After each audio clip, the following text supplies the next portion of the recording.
91X. As part of my crazy blog, I talk to bands about why you had to pick up your instruments, what made you do this. It's a calling. It's something that you cannot not do it.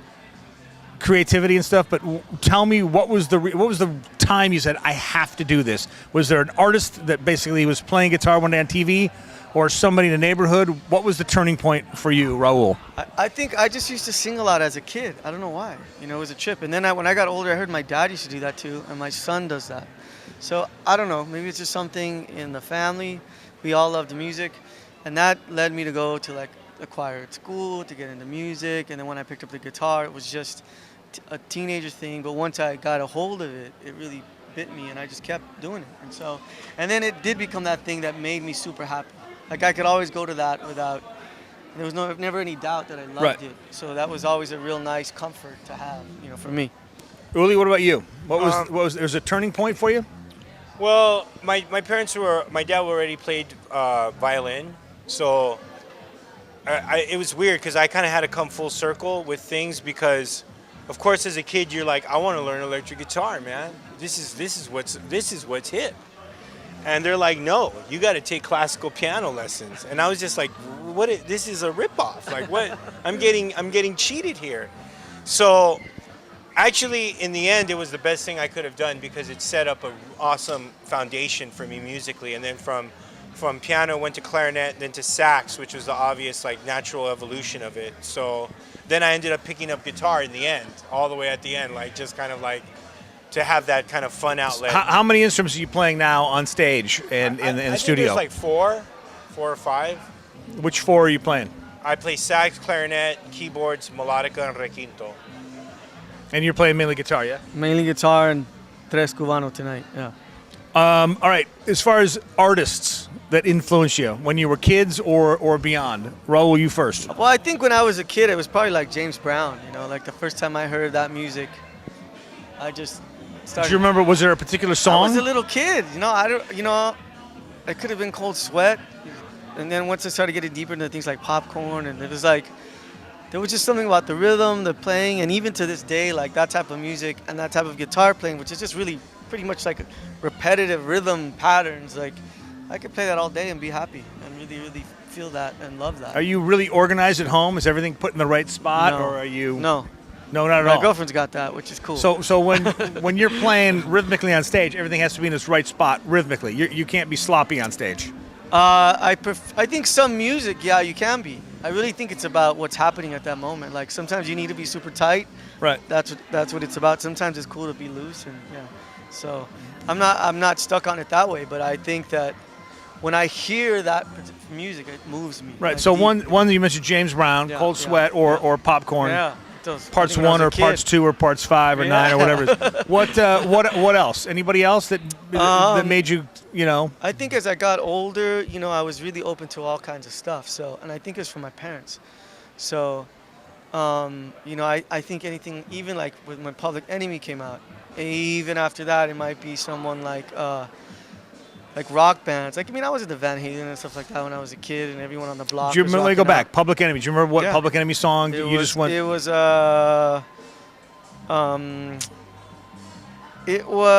"Don't Believe the Hype." Don't Believe the Hype. Yeah.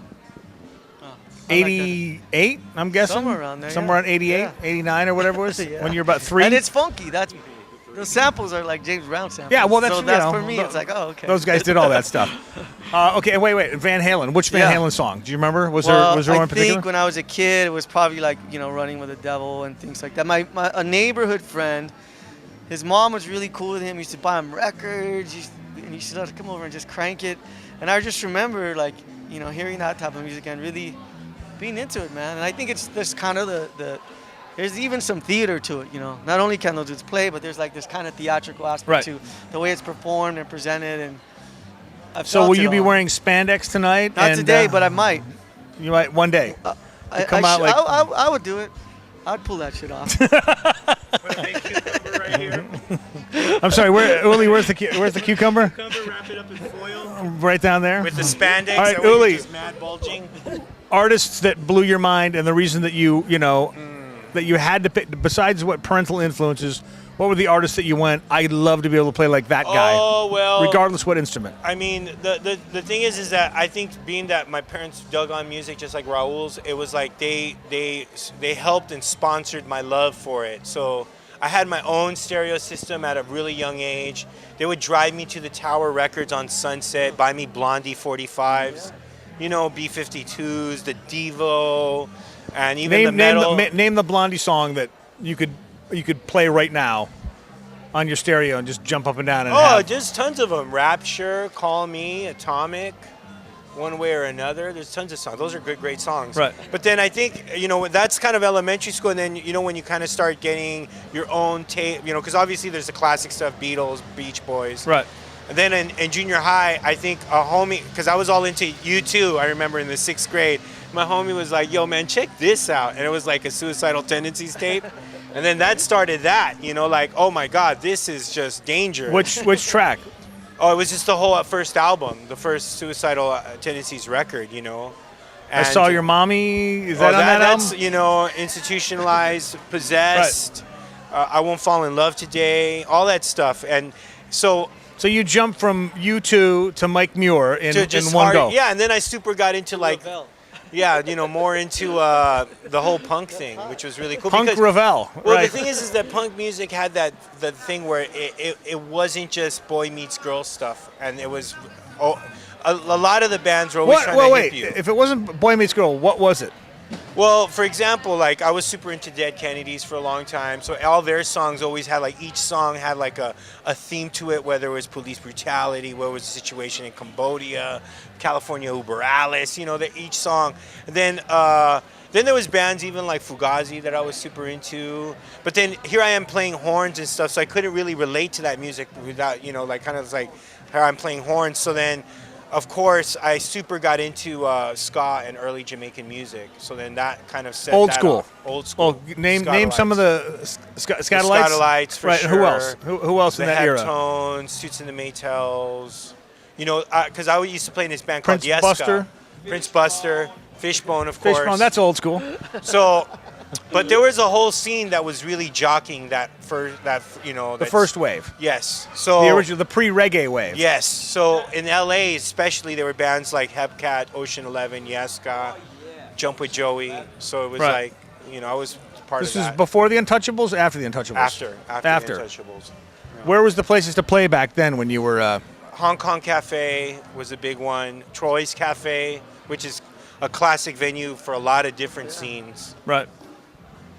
Al's All right, Bar. and now to jump to this year in the 2012s, who are the artists that you're digging now? Right now, what was I listening to last night? I'm thinking about this one because I went through this whole phase of looking at all this new music and really trying to see what resonates. And there's this, you know, there's musicians. I think that's what I'm kind of into. Like there's this guy named Blake Mills, who actually I met through our old producer, this guy Tony Berg, who's now playing on like a bunch of people's records. Young kid, great guitarist, but really inventive. You know, and plays with everyone from like Jackson Browne. He was playing in this band called Dawes. So I think it's musicians for me that who are doing something that his name is Blake Mills. Check him out. Yeah, he's an amazing guitarist, and I'm really. LA based? He lives in I think he lives in Venice or something, but he tours. He's always touring. He's playing with Lucinda Williams right now, you know, but a great young. So it's like the new Smokey Hormel. Maybe, yeah. We know Smokey, Smokey yeah. real well. Maybe, you know. I think stuff on that kind of tip for sure. It could fit into that vibe. He's really good. Yeah. Who you?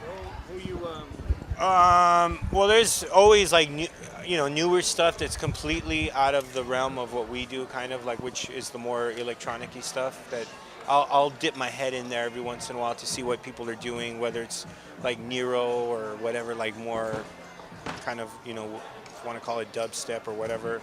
I just bought the new Dead Can Dance record, and I'm really into that record. And also, I mean, there's tons of bands like, you know, Balkan Beatbox and Brownout.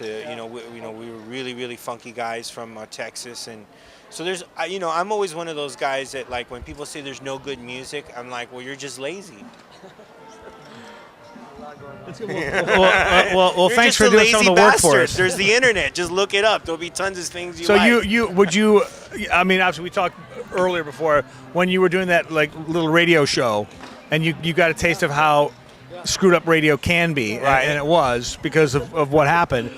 But if you had a radio show right now on one of these, free format radio stations, give me like a 3-song. Give me you first, Uli, a 3-song. John Coltrane's Ohm. That way I could just go to the parking lot and smoke out while the track's going on. And Okay. then, no, and follow it up with what? Inagata Davida. For, No, actually, for bowl number 2. One thing for sure that really kind of struck me when we were working in radio is the concept of, when you grow up, you have this idea of the DJ and the DJ being a taste maker, whether it was Wolfman Jack or Rodney on the Rock or who you name it, right? Now, nobody picks music on radio, and that might be kind of crazy to people. Even when you think you're calling in to suggest shit, they don't listen to that. They just see whether or not it fits into the playlist, and then they'll play it. It's like what is played on the radio is defined by computers, and there's nothing about, I think, unique or special where a DJ will be like, hey guys, check this out. You might not, where it challenges the listener. They play it hella safe. And, it was cool every once in a while to hear, though, bands, whether it was a band, remember that Death Cab for Cutie song that we really dug? Where there's bands that would, throw in something a little weird and all of a sudden it made it onto radio. Right. But most of the stuff, it's kind of like, color in the... You just dropped a full-on San Francisco line in there, hella. Hella. What, It's hella, what, bro. what happened? Bay Area, bro. What happened? You just suddenly turned San Francisco on. Yes, we do. We pick them up from all. Give me the new Los Angelino drops now. What's the new? Hella's like 15 years old. Yeah, hella old. What's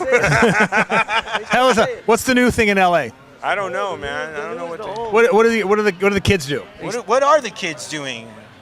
The kids, I don't know. The kids, How about this one? Regurgitating something do from the 80s. Do you know this one That's yet? what they're Ready, doing. Uli? Ready? Watch. What? You know this one yet? Oh, were they? Snail. Oh, snail. I You didn't get know snail that. yet? Snail, and there's this one too. Dolphin. Oh, okay. We got one. We got And one then- too. and- Check it out. Fuck you. How's that one? That one. But you both have to do it at the same time. Yeah. And there's only one more, which is this one. Okay. Turkey. Oh, what do you got? No. You keep the fist. Do I keep the fist? You keep the Okay. fist, and I go. Oh. So it's like that's the like you're smacking a turkey. turkey. That's all it is, but it's good. All right. Any closing words for the lovely listeners of 91X here in San Diego? Which, by the way, we do pick our own stuff, and we're finding great new Here I am local bagging bands. on radio. No, it's okay. It's okay, because whether you like us or not, we're to blame. We're to blame for bringing you guys Blink. We're to blame for bringing you guys Jewel. No, and that's the thing, no, it's not even about that. It's like, for us, it's like, we go where the love is, man. And if the station gives us love, and if the people who work at the station give us love, we're all up in there, ready to work, ready to do whatever. It's just more kind of like the idea of, I think the bigger idea of how music Right. is distributed and processed and consumed. Right. You know? Let me ask you a question. On the set list, is that a Depeche Mode cover? It might be. It might be. It's a mystery. Mysteries. It might Because be. I don't remember any songs on your albums called Just Can't Get Enough. So is it possible that later tonight there will be a... That has nothing to do with Depeche Mode. It has everything to do with bath salts.